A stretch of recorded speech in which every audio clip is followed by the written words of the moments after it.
दोस्तों, एक होता है बेगैरत, एक होता है अल्ट्रा प्रो मैक्स का बेगैरत। क्योंकि प्रेस कॉन्फ्रेंस करते हैं आकिब जावेद साहब बिल्कुल मैच के बाद और कहते हैं कि भाई साहब पाकिस्तान को 270 स्कोर करना चाहिए था। जहां पर इंडिया की टीमें 300 350 रन के लिए खेलती हैं, साउथ अफ्रीका की टीमें 350 रन के लिए खेलती हैं, न्यूजीलैंड की साइड 350 रन के लिए खेलती है। एक लोअर मिडिल ऑर्डर का बैट्समैन आके गैलन फिलिप्स जैसा सेंचुरी गढ़ जाता है। वह आकिब जावेद साहब बता रहे हैं पाकिस्तान को 270 के लिए खेलना चाहिए था। अबे बुड्ढे, इसका दिमाग खराब हो गया है। क्योंकि ये कहता है कि भाई मुझे अपने गेम प्लान के ऊपर फख्र है, उस गेम प्लान पे फख्र है जिस गेम प्लान में बाबर आजम को फर्स्ट डाउन से उठाकर ओपनिंग पे डाल दिया। उस गेम प्लान पर फख्र है भाई साहब जिसमें टेस्ट मैचेस में बाबर आजम को चौथे से उठाकर तीसरे पे डाल दिया। उस गेम प्लान पर फख्र है जिसमें छोटा 4 फुट का बौनिया पाकिस्तान के आकर बाबर आजम का नंबर तरतीब देगा। कप्तान किस लिए रखा हुआ है? बाहर बिठा दो कप्तान को, खुद खेल लो आकर, और उसके बाद तुमसे गलती हो जाए मानो नहीं, मानो नहीं, गर्दन में सरिया लेकर अवाम को बताओ मेरा गेम प्लान सबसे अच्छा था। इसलिए मैं कहता हूं गाइज, मेरी एक बात याद रखना कि पाकिस्तान की टीम चैंपियंस ट्रॉफी के अंदर जलील ख्वार होकर बाहर जाने वाली है। आप इस बात के लिए तैयार रहिए, आप इस बात के लिए मेंटली तौर पे खुद को तैयार कीजिए ताकि आपको दुख ना हो। बाकी हमने जितना जलील करना है ना इन लोगों को, हम तैयार बैठे हैं जलील करने के लिए। थोड़ा सा वक्त दीजिए, इनकी बैंड बजाते रहेंगे। हारिस रऊफ के आने के बाद पाकिस्तान टीम बहुत मजबूत हो जाएगी। पाकिस्तान क्रिकेट टीम के पास जो बॉलर्स हैं वो दुनिया की टीम को हिला सकते हैं। ये मैं स्टेटमेंट नहीं दे रहा, ये पाकिस्तान के वो हिजड़े स्टेटमेंट दे रहे हैं जिनको पाकिस्तान के सिलेक्शन करते वक्त पाकिस्तान का स्क्वाड नजर नहीं आया। जी हां, मैं पाकिस्तान के बात कर रहा हूं, गर्दन में सबसे बढ़िया सरिये के मैं बात कर रहा हूं आकिब जावेद साहब की। आकिब जावेद साहब प्रेस कॉन्फ्रेंस के अंदर फरमाते हैं पाकिस्तान के पास बड़ा बेहतरीन किस्म का अटैक है जो किसी भी दुनिया के परेशान कर सकता है क्रिकेट टीम को। आकिब जावेद साहब से कोई पूछे कि पाकिस्तान में खेल रहे हैं या ऑस्ट्रेलिया में, आकिब जावेद से कोई पूछे साउथ अफ्रीका में खेल रहे हैं या इंडिया के अंदर, आकिब जावेद से कोई पूछे कि आप किसके खिलाफ मैच खेल रहे हैं, आकिब जावेद साहब को अगर कोई माइकल लाल का बच्चा श्रीलंका और ऑस्ट्रेलिया का कल का मैच जिता सके तो उन्होंने किस चीज से फंसाया? स्पिनर से। आपने स्पिनर्स डाल लिया, फिर कहते हैं आप आकिब जावेद साहब फरमाते हैं मुझे अबरार अहमद पे बड़ा भरोसा है, Abrar Ahmed time to time सही हो रहा है। अबे तुमने कौन से स्पिनर रखे हैं जाहिलो, कौन से स्पिनर रखे हैं? अब आप यार प्लीज मुझे ये भाषण ना देना कि इज्जत करो इन लोगों की, क्योंकि इज्जत उन लोगों की होती है जो धज्जियां ना उड़ाए मेरिट की। जिन्होंने इज्जत की, मेरिट की धज्जियां उड़ा के रख दी, उनकी कद्दू की इज्जत करेंगे हम। आकिब जावेद साहब फरमाते हैं कि थोड़े से पोटेंशियल को या ट्राई नेशन को देखकर आप प्लेयर्स के फ्यूचर को डिसाइड नहीं कर सकते, उनके टैलेंट को डिसाइड नहीं कर सकते।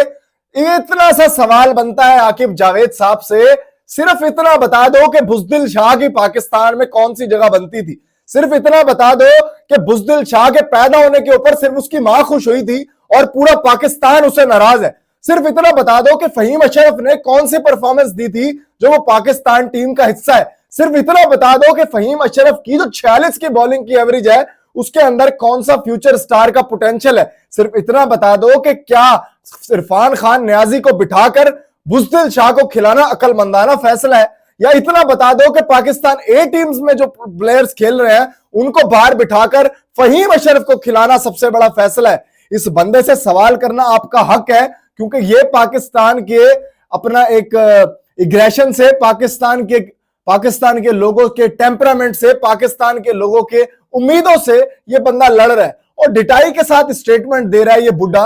सॉरी यार, इज्जत करने का तो नाम है नहीं भाई, जलील करने का नाम है। क्योंकि जो टीम बनाई है जलील तो अब तुम होगे और ठीक ठाक किस्म का होगे, बैंड भी तुम्हारी बजेगी, तैयार रहो उस चीज के लिए। भाई साहब आकिब जावेद साहब खा रहे होते हैं बिरयानी, उनको जाके ना कोई कहता है यार जाकर प्रेस कॉन्फ्रेंस तो करें। आकिब जावेद साहब आते हैं प्रेस कॉन्फ्रेंस करने के लिए, मुंह में बोटी फंसी हुई होती है, दांत के अंदर ऐसा करके बोटी निकालते हैं और फिर कहते हैं हाँ यार बाबर आजम को चाहिए कि तीसरे नंबर से छोड़ के अगर दूसरे नंबर पर भी खेल रहा है तो उससे कोई फर्क नहीं पड़ता। लेकिन अगर इन्होंने स्टेटमेंट दोहराई हो, अगर हफीम का नशा इनके पास से खत्म हुआ हो, तो इनको पता हो कि मोहम्मद हफीज ने भी फरमाया कि भाई साहब पाकिस्तान के अंदर चाहे आप अब्दुल्ला शफीक को लेके आए, चाहे आप इमामुल हक को लेके आए, चाहे आप किसी तीसरे प्लेयर को लेके आए, लेकिन खुदा का वास्ता बाबर आजम को आप तीसरे नंबर पे खिलाएं। क्योंकि हर बच्चे को पता है कि बाबर आजम की तीसरे नंबर के ऊपर एवरेज कैसी है, लेकिन क्योंकि हफीम का नशा इतना ज्यादा चढ़ा हुआ होता है कि वो कहते हैं कोई बात नहीं यार, अगर तीसरे नंबर में परफॉर्म कर सकता है तो दूसरे नंबर में परफॉर्म कर सकता है। उनको ये समझ नहीं आ रही, क्योंकि हफीम का नशा एक्स्ट्रा चढ़ा हुआ है, ये नहीं समझ में आ रही कि भाई साहब आपका अगर तीसरे नंबर पे बाबर आजम आएगा तो थोड़ा सा प्रेशर जो है फखर जमान पर भी कम होगा, फखर जमान भी खेलने वाला बनेगा। लेकिन क्यों भाई, क्यों करें? पाकिस्तान की मैनेजमेंट है, पाकिस्तान थोड़ी चाहती कि जीते। अगर उन्होंने साउथ अफ्रीका से मैच जीत लिया था, जलील किया होगा इन्होंने मैनेजमेंट ने कि जीते कैसे हो भाई तुम मैच, हारो जाके मैच, जलील करो। हमने तो मैनेजमेंट बैठी है खाने पीने वाली, हम खाए पिए या लोगों की बातें सुने, अप्रिशिएट करेंगे तो लोग हमें थोड़ी करेंगे, वो तो तुम्हें करेंगे। इसलिए भाई जाके मैच हारो। इसी तरह मैं भी अपनी बोटी खा के, दांत में से बोटी निकाल के स्टेटमेंट दे देता हूं कि जो बाबर आजम जो है दूसरे नंबर पे खेल लेगा, कोई मसला नहीं है। पाकिस्तानी मैनेजमेंट और आकिब जावेद बुड्ढे से मेरा सवाल एक है, अगर पाकिस्तान की टीम के अंदर जिस तरह आपने मुल्तान टेस्ट में 2 स्पिनर्स को इंक्लूड किया, नुमान अली और साजिद खान, अगर उसमें से एक स्पिनर भी पाकिस्तान के ओडीआई स्क्वाड में खेल लेता तो कौन सी कयामत आ जाती। अगर उनमें से एक स्पिनर भी आप पाकिस्तान में खिला लेते तो कौन सा जलजला आ जाना था। आप इनसे पूछिए कि सुफियान मुकीम का नाम जब आपको दिया गया था, आपने पाकिस्तानी शाहीन में उठा के डाल दिया। क्यों भाई, आप क्या सुफियान मुकीम को नहीं खिला सकते थे? आपकी गर्दन में इतना सरिया था, या आप साजिद खान को नहीं डाल सकते थे, आपकी गर्दन में सरिया था। मैंने ये वीडियो आज से 1 महीना पहले बनाई थी दोस्तों, कि अगर नुमान अली और साजिद खान पाकिस्तान के टेस्ट क्रिकेट में परफॉर्म कर सकते हैं तो पाकिस्तान के ओडीआई स्क्वाड में भी परफॉर्म कर सकते हैं। अगर पाकिस्तान को ओडीआई जीतना है, अगर पाकिस्तान को चैंपियंस ट्रॉफी जीतनी है तो साजिद खान को पाकिस्तान की पिचेस पे खिलाना पड़ेगा।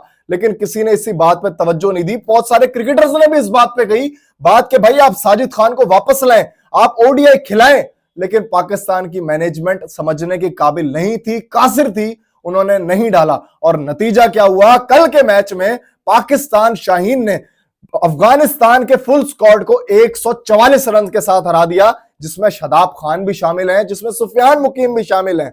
मेरे हम वतनियों, मेरे पाकिस्तानियों, आपको जहां पर भी फहीम अशरफ और खुशदिल शाह खेलते हुए नजर आए, अगर ये परफॉर्मेंस ना दें तो बराए मेहरबानी हाथ जोड़कर मेरी रिक्वेस्ट है, इनको ठीक ठाक किस्म का जलील करें ग्राउंड के अंदर, इनको ठीक ठाक किस्म का जलील करें, ताकि बुज़दिल शाह दोबारा से इनके भाई घर पे कॉले करके ना कहें कि यार खुशदिल शाह तो पाकिस्तान का एसेट था, पाकिस्तान को प्रॉपर चांस नहीं मिल सका। ये उस नंबर पे लाए गए थे जहां इनके पास 8 ओवर थे दोस्तों, 8 ओवर खेलने के लिए, इनके परफॉर्म करने के लिए बहुत चांस था। और फिर पता क्या हुआ, एक लेग स्पिनर को, सेंटनर जैसे बॉलर को स्लॉग मारता है और देखता अबे यार ये तो छक्का ही नहीं गया, ओहो छक्का नहीं गया, मैं आउट कैसे हो गया। उसको अपने पे यकीन ही नहीं आ रहा था बुज़दिल शाह को। बुज़दिल शाह साहब जलील और ख्वार होकर पाकिस्तान से निकले थे। वो कराची का स्टेडियम था जब लोगों ने आउट होकर खुशियां मनाई थी। क्या खुशदिल शाह को वो बात याद है? आपकी सेल्फ रिस्पेक्ट कितनी ज्यादा इंपॉर्टेंट है आपके लिए, ये आपको खुद डिसाइड करना होगा। और फहीम अशरफ भी, आपको अगर सेल्फ रिस्पेक्ट अपनी इंपॉर्टेंट नहीं है तो दोस्तों मेरा तमाम पाकिस्तानियों से, क्योंकि बांग्लादेश में इन्होंने यहां खेलना है, न्यूजीलैंड से इन्होंने यहां खेलना है, नंगा कर देना इन लोगों को, इनके खिलाफ इतने नारे मारना कि ये जब आउट हो तो सेलिब्रेट करना, ताकि पता लगे कि पाकिस्तान में मेरिट की धज्जियां कैसे उड़ती हैं। चैंपियंस ट्रॉफी के अंदर दोस्तों आपकी प्रिडिक्शन कोई हो या ना हो, लेकिन शहीर भाई की प्रिडिक्शन भी सुन लीजिए। शहीर भाई की प्रिडिक्शन यह है कि पाकिस्तान और इंडिया के मैच में जो विनर है वो इंडिया है, पाकिस्तान और न्यूजीलैंड के मैच में जो विनर है वो न्यूजीलैंड है, और पाकिस्तान और बांग्लादेश के मैच में जो विनर है वो अभी 50-50 है। क्योंकि इस जलील और ख्वार स्क्वाड के साथ आपने हारना ही हारना है। बॉलिंग है तो वो काम नहीं कर रही, बैट्समैन है तो वो परफॉर्म नहीं कर रहे, और मिडिल ऑर्डर है तो पाकिस्तान के वो महानाज हैं, वो पाकिस्तान के सिफारशी कल्चर वाले हैं जो बीपीएल की बुनियाद पर लाए गए हैं। आपके हिसाब से चैंपियंस ट्रॉफी में पाकिस्तान के क्या इम्कानात होंगे, मुझे कमेंट करके जरूर बताएं।